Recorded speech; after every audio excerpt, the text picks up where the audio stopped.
Hello everyone. Let's start with our weekly quiz. So in this quiz, I'll ask a few questions. In this week, we'll take 7 number of questions from random topics in civil engineering. So with the help of these questions, you can assess your knowledge. How's your knowledge about these subjects? And after that, you can work on your weak points and identify what are your weak points. You can also check out our app API-CD. You can download it from the Play Store. We also provide one free question each day. We also have courses for GATE and engineering services. These courses include video lectures, solved examples, and assessment quizzes. Apart from that, we have practice questions and study material. With the help of that, you can accelerate your preparation. So go check out our app and check out these courses and free questions also. So for this weekly quiz, I'll read a question here, then I'll give you some time to solve the question. And after that, I'll also solve the question and explain so that you can simultaneously solve with me and answer it also. So let's start with our first question here. So we have first question. There is a free overall fall at the end of a long channel. For a given flow rate, the critical depth is less than the normal depth. What gradually varied profile will occur in the channel for the flow rate? So first you solve this, then I'll explain the question.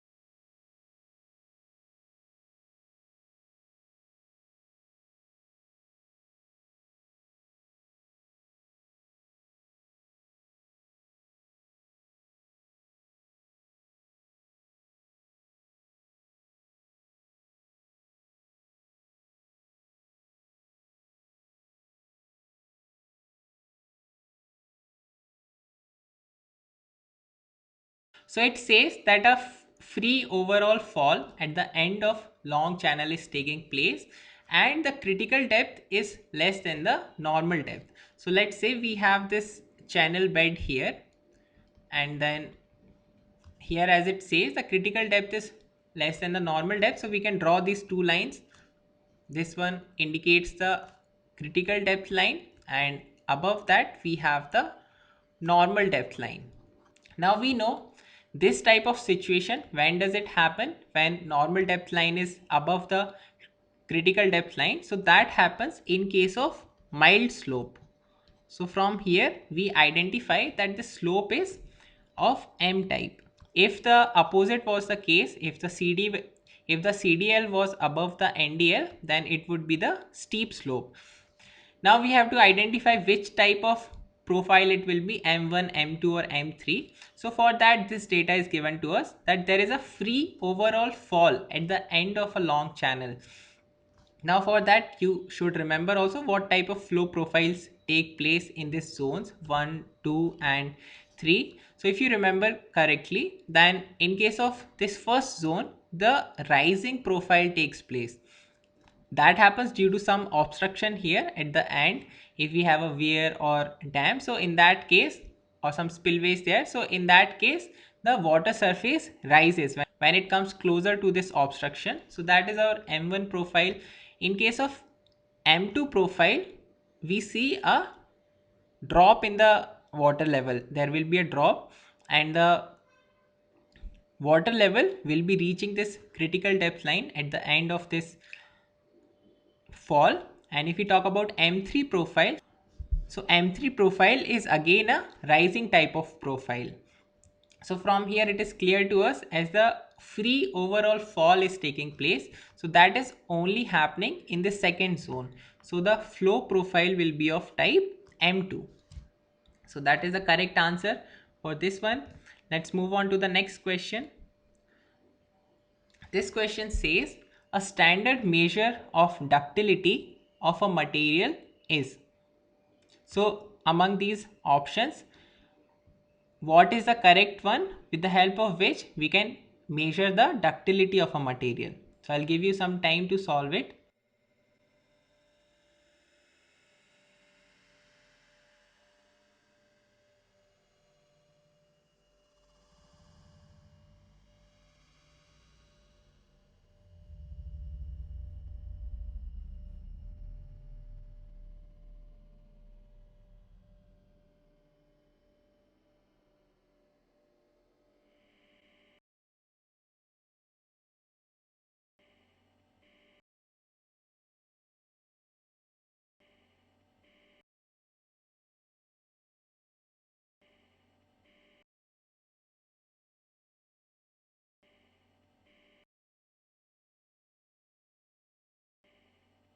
So first of all, what is ductility? Ductility is the ability of a material to extend without breaking. So here we can see what are the options here. Percentage elongation in length, then the second one is percentage increase in the area, and the third one is percent decrease in the length, and the fourth one is percent decrease in length and increase in area. So as we are talking that in case of ductility the length increases, so if we talk about the area, so area will decrease. So all these three options B, C and D will be false in that case, because in the option B it is talking that the percentage increase in area. Then in the option C, it is talking about the percentage decrease in length. That is also not happening. Here elongation is taking place. And the last one is percentage decrease in length and increase in area. So both are, I mean both these B and C combined here. So this is also wrong. So basically ductility is measured with the help of percentage elongation in the length. So that is the correct answer here. Then in this question it says determine the change in volume of a steel block of size 80 mm, 40 mm, 60 mm when it is subjected to the hydrostatic pressure of 180 megapascal, and then the modulus of elasticity and Poisson's ratio is given for this material. So you can solve it first, then I'll tell you the solution.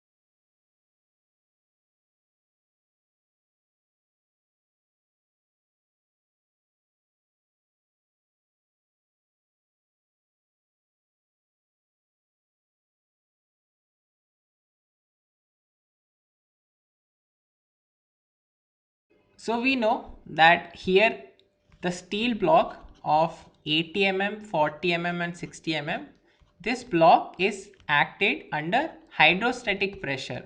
Hydrostatic pressure means that the stress or pressure from all the directions is equal and there will be no shear stress on these faces. So this pressure here is also the principal stress. So we know the strain in this case when the block is subjected to equal stress from all the sides, it is given as 3 sigma upon E 1 minus 2 mu. So it comes from the formula, the general formula for three dimensional stress, it comes as sigma 1 plus sigma 2 plus sigma 3 upon E 1 minus 2 mu.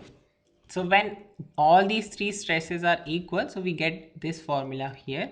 So we can put the values, all the values are given which are required in this formula. So we can find out the volumetric strain first.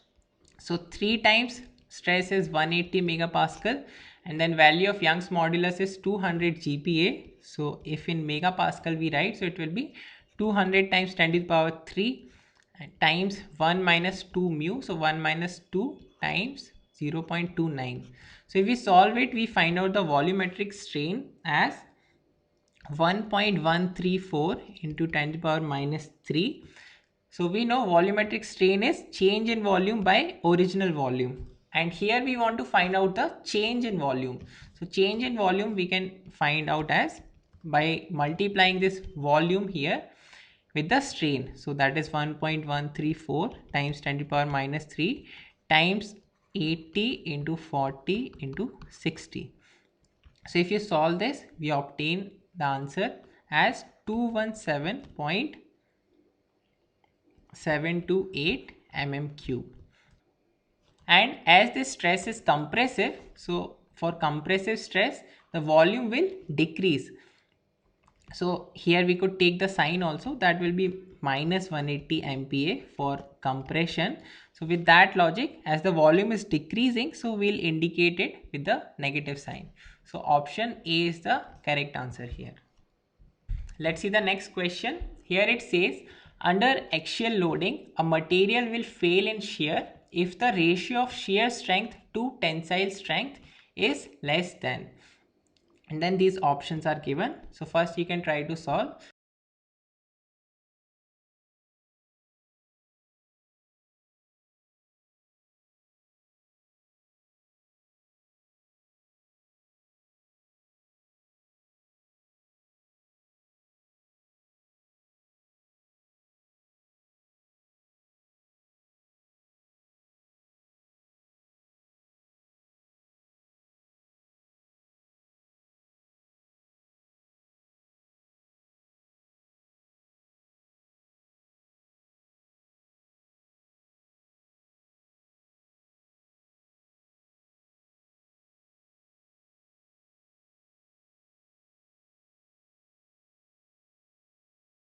So if we say we have an axial bar which is under a tensile load, let's say a load P is applied and area of cross section is A. So we can say the normal stress would be P by A.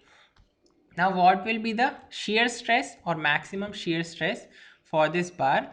So if we take an element here, this plane stress element, we can see that only stress is there in the horizontal direction, that is in this direction, and in the y direction, as there is no component of the load, so there will be no stress in this direction. So here we have stress sigma and here also sigma, and on these faces there will be no shear stress also. So that means that this sigma here is the principal stress. Then what will be the value of maximum shear stress? So we can draw quickly the Mohr circle. So we have the sigma axis and the tau axis. So here, as the minimum normal stress is 0 and maximum is sigma, so minimum will plot at 0 and maximum will plot at a point sigma. Then this will be the diameter of this Mohr circle. So this is how the Mohr circle will look like. And if we talk about the maximum shear stress, so it will be corresponding to this point above the center of the circle. So that will be, as the radius of the circle is sigma by 2, so here this value is also sigma by 2. So we obtain maximum shear stress as sigma by 2. So from this we can take the ratio of shear stress to normal stress. Tau by sigma is equal to sigma by 2 by sigma. So from here we obtain that this ratio is coming out as 1 by 2. It means that if the shear strength of the material, if it is less than half of the normal strength, if that is the case, then the material will fail in shear. So from that we see that option C is correct. We could directly use the formula for maximum shear stress also, that is tau max is equal to, if we know the principal stresses, then it is just sigma 1 minus sigma 2 upon 2. So from there we have sigma by 2, because sigma 2 itself is 0 here. So that also gives the value of maximum shear stress. Let's see the next question now. This question says a convective precipitation is, and then we have these four options. So you can read and comment which one is correct.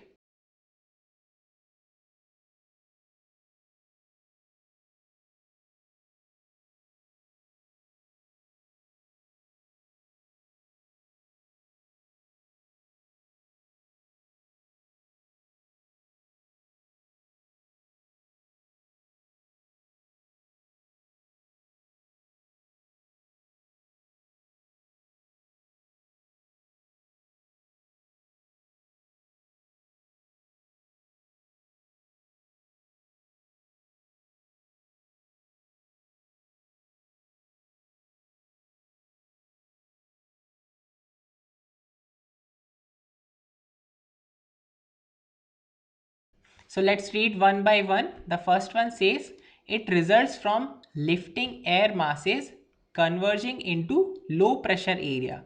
So lifting of air masses and converging into a low pressure area, it happens in case of a cyclone.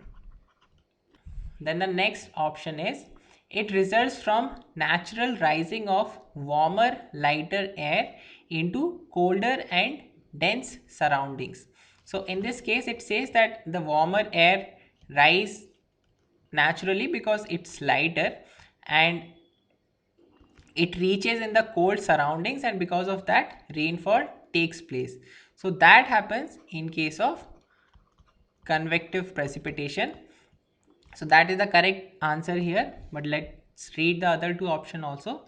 The third one says it results from lifting of warm moisture laden air masses due to topographic barrier. So in this case it is talking about topographic barrier. So that happens when this warm air mass is there and there is a topographical barrier, that is a hill or mountain can be there. So this type of precipitation is known as orographic precipitation.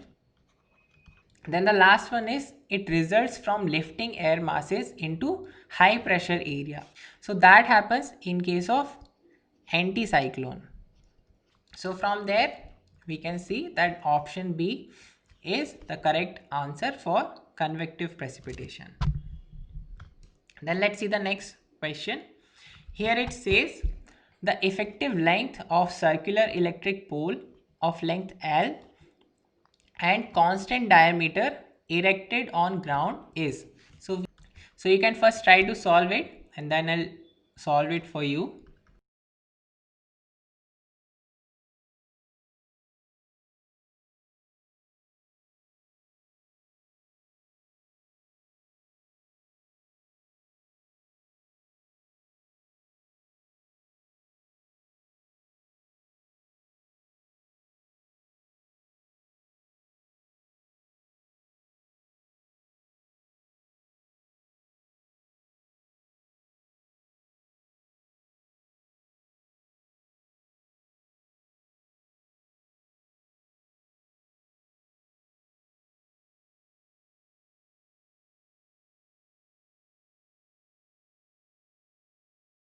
So here it says the effective length of circular electric pole of length L and constant diameter erected on ground.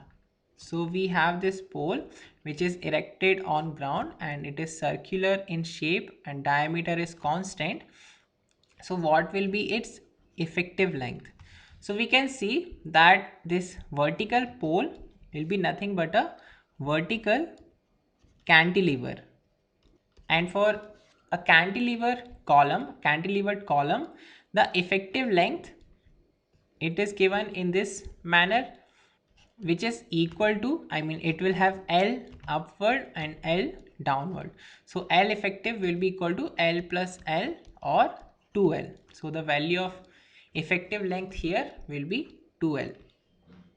Then let's see the last question for today. So here it says at points 1 and 2 in a pipeline, the velocities of fluid are V and 3V respectively. Both points are at same elevation. The flow can be assumed to be incompressible, inviscid, steady and irrotational. The difference in pressure P1 and P2 at points 1 and 2 is. So we have to find out the pressure difference between these 2 points. And these are the options you can solve and comment your answer. Then I'll solve it after some time.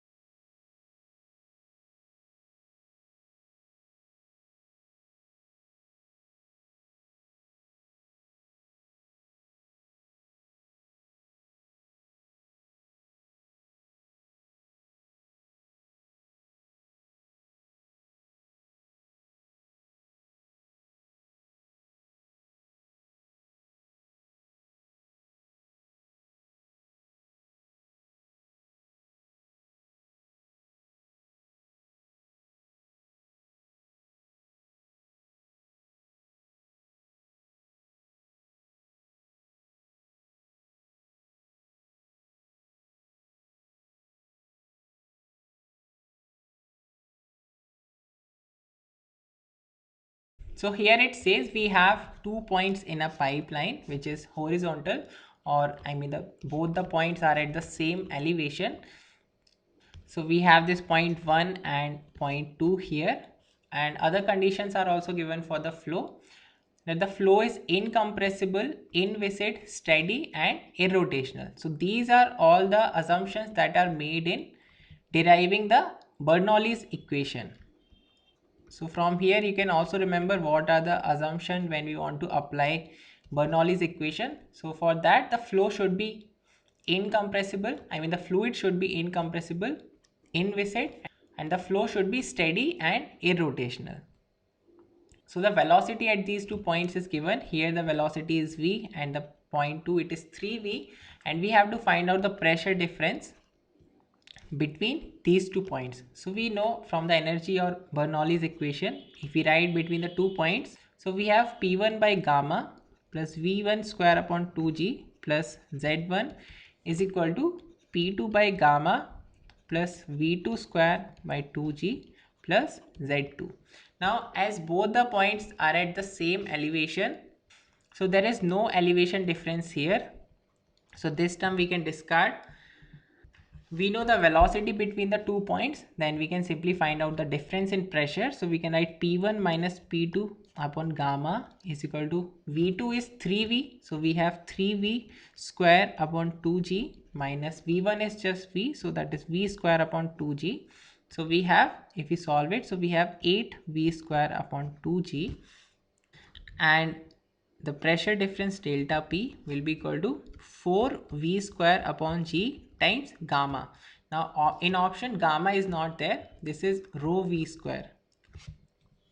In terms of rho V square these values are given. So gamma we know it is given as rho G. So from that this G cancels out and we find out the pressure difference as 4 rho V square. So that is the required answer here, the pressure difference between point 1 and 2. So option D is the correct answer for this one. So this is it for today. Write in comments how many of these questions you solved correctly and what did you find difficult to solve. And if any one of you got all the questions correct, next week we'll come up with more questions. So be ready for that and keep studying. You can also check out our website apscd.in and find out the resources, look at the resources that are available. Also check out our courses for the preparation of various exams, even it is helpful in your semester preparation. It includes video lectures, solved examples, study material, and the practice questions also that are useful for understanding a topic properly and clearing the competitive exams as well. So go and check out that. Next week we'll come up with new quiz. So stay prepared and keep studying.